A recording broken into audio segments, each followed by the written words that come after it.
Bagi seseorang yang melakukan itikaf, ini kan kita bingung apa yang harus kita lakukan. Iya, betul. Apakah kita tidur di masjid itu atau apa ya? Tidur juga kan berdiam diri di masjid.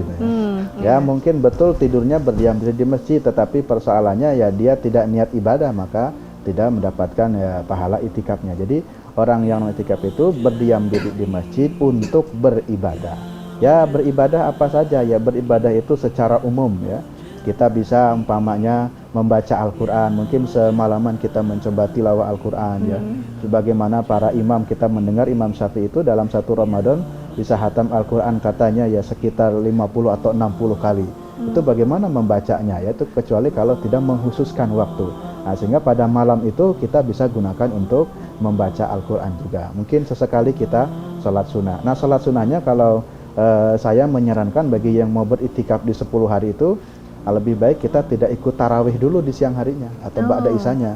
Jadi kita cukup sholat isya saja berjamaah. Kalau ada kultum atau tausiah ya sholat isya, sholat tarawih kita dengarkan. Setelah itu kita ya memisahkan diri dari jamaah. Kita bisa sendirian baca Al-Quran. Kemudian nanti agak menjelang malam hari kita ingin tahajud, yaitu silahkan. Jadi sholat malamnya bisa dilaksanakan di pertengahan malam atau sepertiga malam. Nah, supaya menghilangkan rasa ngantuk ya, antara mungkin rehat, istirahat, sholat, kita bisa selingi dengan tadi tilawah, baca Al-Quran, atau kita memperbanyak zikir. Zikir itu banyak, bisa kita membaca subhanallah, atau alhamdulillah, Allahu Akbar, atau la ilaha illallah. Itu juga bisa ada keutamaan zikir ya.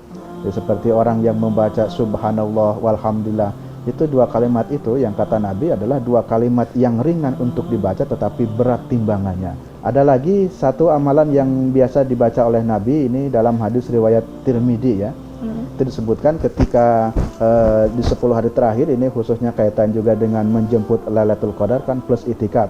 Itu Nabi biasa membaca Allahumma innaka afuwun tuhibbul afwa fa'fu anni. Itu bisa dibaca Allahumma innaka afuwun. Allahumma ya Allah innaka afuwun, sesungguhnya engkau itu maha pemaaf.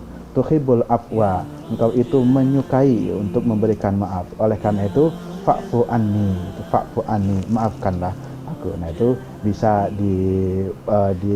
diamalkan ketika kita sedang itikaf.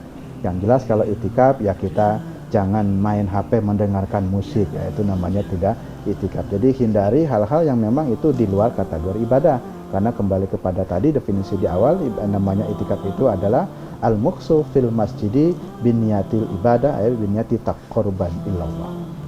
Kalau kita merujuk kepada Al-Qur'an itu ya surat Al-Baqarah 187, wa antum akifuna fil masajid.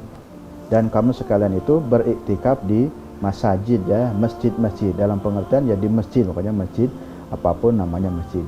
Tetapi bukan di rumah ya. Walaupun mungkin di rumah itu ada musolanya ya, itu tetap tidak ya. Jadi kalau dalam hal pengertian tempat, memang para ulama bersepakat itikaf itu ya dilakukan di masjid.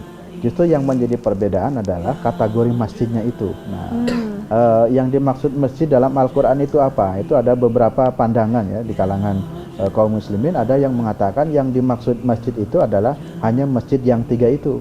Yang dimaksud tiga itu adalah Masjidil Haram, Masjid Nabawi, dan Masjidil Aqsa. Itu sebagaimana dalam hadis ya, seseorang tidak boleh bepergian illa kecuali kepada tiga masjid. Yang dimaksud tiga masjid itu Masjidil Haram, Nabawi, dan Al-Aqsa. Jadi ada sebagian yang berpendapat ya kalau itikaf harus di masjid, yang dimaksud masjid tiga itu. Nah, lalu yang kedua, kalau Imam Maliki berpandangan bahwa itikaf itu boleh selain di tiga masjid itu, asalkan di masjid yang dimana di dalam masjid itu dilaksanakan atau diselenggarakan kegiatan sholat berjamaah, yang umumnya masyarakat terbiasa melaksanakan sholat ya berjamaah di masjid, itu ya boleh. Karena kalau itikaf harus dibatasi di Masjidil Haram ya kasihan orang kita, orang Indonesia ya. Betul. Kita tidak bisa beritikaf, kita tidak bisa mendapatkan keutamaan itikaf kalau diharuskan itikafnya atau yang sah itu kalau di Masjidil Haram. Dan kalau seperti itu juga ya enak sekali orang Arab ya, selamanya bisa masuk surga karena itikaf terus di sana. Sementara yang jauh dari Masjidil Haram tidak pernah bisa itikaf, artinya kan untuk mereka utamanya menjadi terbatas ya. Dalam hal ini di Tarjih sendiri Muhammadiyah berpandangan bahwa boleh kita itu beritikaf di masjid ya, tidak harus di Masjidil Haram saja, tapi di mana masjid itu dipakai kegiatan sholat berjamaah pada umumnya.